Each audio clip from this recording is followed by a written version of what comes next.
Assalamualaikum warahmatullahi wabarakatuh.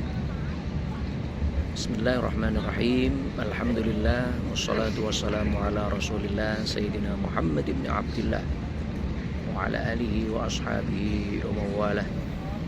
Rabbi syrah li sadri wa yassir li amri wahlul 'uqdatam min lisani yafqahu qawli. Subhanaka la ilma lana illa ma 'allamtana innaka antal alimul hakim. La haula wa la quwata illa billahil aliyil azim. Amma ba'du. Para pemirsa kaidah yang dirahmati oleh Allah Subhanahu wa taala, anak-anakku yang saya cintai, santriwan santriwati segenap, wali siswa, wali santri dan santriwati, segenap para ustadz, ustadzah dan segenap karyawan yang dirahmati oleh Allah Subhanahu wa taala. Syukur alhamdulillah pada kesempatan kali ini saya bisa bersua dengan kalian semuanya yang dirahmati oleh Allah Subhanahu wa taala, keluarga besar ST Irada dan juga Jauharul Maknun. Pada kesempatan kali ini kita bisa bertemu di Masjid Nabawi.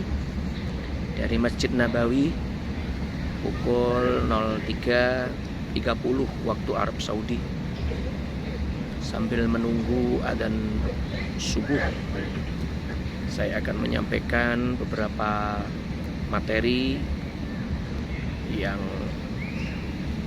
semoga bermanfaat bagi anak-anakku semuanya, bagi segenap Bapak Ibu dan juga segenap para ustadz ustadzah, segenap karyawan. Salawat dan salam kita aturkan pada junjungan kita Nabi besar Muhammad sallallahu alaihi wasallam. Disinilah tempat di mana Rasulullah Muhammad sallallahu alaihi dan para sahabat membangun satu peradaban Islam, membangun kegemilangan agama kita. Dimulai dari hijrahnya yang mulia baginda Rasulullah sallallahu alaihi wasallam. Di tempat saya duduk ini, di depan Masjid Nabawi ini, beliau membangun bagaimana Islam bisa berkembang pesat, berawal dari titik di mana yang mulia baginda Rasulullah sallallahu alaihi wasallam berdakwah di kota Mekah, tapi tidak mendapatkan sambutan yang baik. Justru beliau difitnah, bahkan disakiti, dan akhirnya dengan kesabaran beliau, dengan keuletan beliau, dan didukung oleh para sahabat-sahabat setianya beliau, ada Sayyidina Abu Bakar, Sayyidina Umar, Utsman, Sayyidina Ali dan para sahabat-sahabat yang lain, termasuk paman beliau Sayyidina Hamzah yang gugur syahid di medan perang, tepatnya di sekitar Gunung Uhud. Beliau dimakamkan sebagai syahid. Subhanallah. Ini adalah bukti dari perjuangan beliau yang gigih, yang luar biasa, sehingga Islam bisa berkembang dengan sedemikian rupa di seluruh dunia. Anak-anakku semuanya dan para pemirsa, dimulai dari tempat inilah, Masjid Nabawi, sebagai awal mula dari kebangkitan Islam. Maka kita harus mewarisi apa yang menjadi kegemilangan dari umat Islam ini. Dimulai dari pribadi yang mulia baginda Rasulullah sallallahu alaihi wasallam. Pribadi yang mulia didukung dengan para sahabat-sahabat yang setia. Maka Islam bisa berkembang dan maju sedemikian rupa. Perlu saya ingatkan pada anak-anakku semuanya dan para pemirsa, jejak langkah yang mulia baginda Rasulullah harus kita tiru. Sebab kalau kita ingin dimuliakan, sukses seperti yang mulia baginda Rasulullah sallallahu alaihi wasallam, maka kita harus meniru jejak yang mulia baginda Rasulullah sallallahu alaihi wasallam. Salah satu di antaranya adalah kita sholat malam, sebagaimana yang disebutkan oleh yang mulia baginda Rasulullah sallallahu alaihi wasallam dalam hadis qudsi. Allah Subhanahu wa taala berfirman, yanzilu Rabbuna tabaraka wa ta'ala fi sulusil al-akhir ila sama'id dunya wa yaqul man yad'uni fa astajibu lahu wa man yastaghfir wa man yas'aluni fa u'tihi wa man yastaghfiruni fa aghfiru lahu. Yang artinya adalah Allah berfirman dalam hadis qudsi bahwa Allah Subhanahu wa ta'ala setiap sepertiga malam antara jam 1 sampai menjelang subuh, Allah Subhanahu wa ta'ala turun ke langit dunia, ila sama'id dunya, yanzilu Rabbuna tabaraka wa ta'ala ila sama'id dunya wa yunadi. Kemudian Allah Subhanahu wa ta'ala memanggil-manggil hambanya, wa yunadi, memanggil-manggil hambanya, mengundang hambanya, dan memberikan janji 3 hal. Man yas'aluni, man yada'uni fa'utihi, barang siapa yang berdoa kepadaku maka doanya akan aku kabulkan. Bayangkan kalau kita berdoa seperti di sepertiga malam ini waktu Arab Saudi, kalau kita di Indonesia berbeda 4 jam dari Arab Saudi sini. Berdoalah di waktu itu setelah kita sholat tahajud, sholat hajat, sholat taubat, dan sholat-sholat sunnah yang lain. Kemudian berdoalah, insya Allah doa kita akan dikabulkan. Doa apa saja yang kita inginkan. Kemudian yang kedua, waman yas'aluni fa'utihi, dan barang siapa yang mau meminta kepadaku maka permintaan apa saja.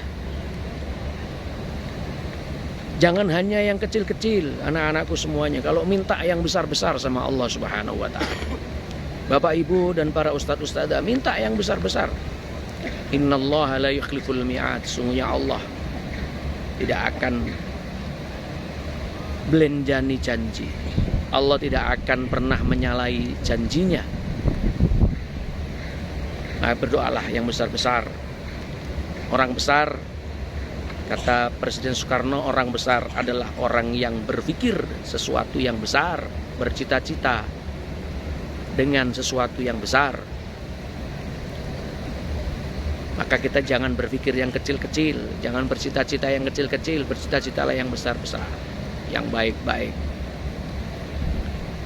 Kemudian yang ketiga, barang siapa yang mau meminta ampun kepadaku maka niscaya akan aku ampuni. Coba bayangkan, luar biasa kan? Ada 3 hal yang kita minta kepada Allah akan diberikan oleh Allah, seperti Allah memberikan kepada yang mulia baginda Rasulullah SAW kegemilangan yang dimulai dari hijrah beliau di kota Madinah ini, tepatnya di Masjid Nabawi. Yang pertama, doa kita akan dikabulkan oleh Allah Subhanahu wa ta'ala. Yang kedua, permintaan kita akan selalu dituruti oleh Allah Subhanahu wa ta'ala. Dan yang ketiga adalah dosa-dosa kita akan diampuni oleh Allah Subhanahu wa ta'ala. Apa yang terjadi kalau dosa kita diampuni? Maka kita akan dimasukkan ke dalam surganya Allah Subhanahu wa ta'ala. Kita akan diberikan surga 2, anak-anakku semuanya. Bapak Ibu, ada 2 surga. Surga dunia kita akan diberikan kesuksesan, cita-cita kita akan dikabulkan oleh Allah Subhanahu wa ta'ala. Keinginan-keinginan kita, cita-cita kita akan dituruti oleh Allah Subhanahu wa ta'ala. Dan kelak di akhirat, nikmat yang terbesar, nikmatul ulia, nikmat yang penuh dengan kenikmatan yang tiada henti-henti, yaitu di surganya Allah Subhanahu wa ta'ala, akan diberikan oleh Allah Subhanahu wa ta'ala. Jadi 3 hal yang akan diberikan oleh Allah, hadiah yang terbesar bagi orang-orang yang selalu qiyamul lail, selalu senang dengan bangun di sepertiga malam, kemudian salat munajat kepada Allah Subhanahu wa ta'ala, dan meminta kepada Allah dan meminta ampun dengan beristighfar. Astaghfirullahaladzim Boleh seperti itu, atau ya Tawwab tub alaina, ya Tawwab tub alaina, farhamna wandur ilaina. Meminta ampun kepada Allah Subhanahu wa taala. Dan dengan semangat kita semuanya, insya Allah Irada, Jauharul Maknun, anak-anakku semuanya, saya doakan semoga kalian semuanya menjadi generasi-generasi yang sukses. Para ustadz-ustadzah, karyawan juga diberikan kesuksesan oleh Allah Subhanahu wa taala di depan Masjid Nabawi ini, dan di depan Qubbatul Khadra, kubah hijau, dan juga di depan maqam yang mulia baginda Rasulullah sallallahu alaihi wasallam. Saya doakan mudah-mudahan kalian semuanya sukses. Bapak Ibu juga diberikan kesuksesan, berikan panjang umur, sehat walafiat, bisa mendampingi anak-anak semuanya untuk meraih cita-citanya. SD Iradah dan juga Jauharul Maknun diberikan kesuksesan mengantarkan anak-anak santri santriwati menuju gerbang kesuksesan dunia dan akhirat. Adanallahu wa iyyakum ajma'in. Sampai ketemu di lain kesempatan, karena ini edisi khusus di Masjid Nabawi. Mudah-mudahan doa-doa kita semuanya dikabulkan oleh Allah Subhanahu wa taala. Keinginan kita, cita-cita kita semuanya diwujudkan oleh Allah Subhanahu wa taala, dan dosa-dosa kita semuanya diampuni oleh Allah Subhanahu wa taala. Ilal liqa. Adanallah wa iyyakum ajma'in. Assalamualaikum warahmatullahi wabarakatuh.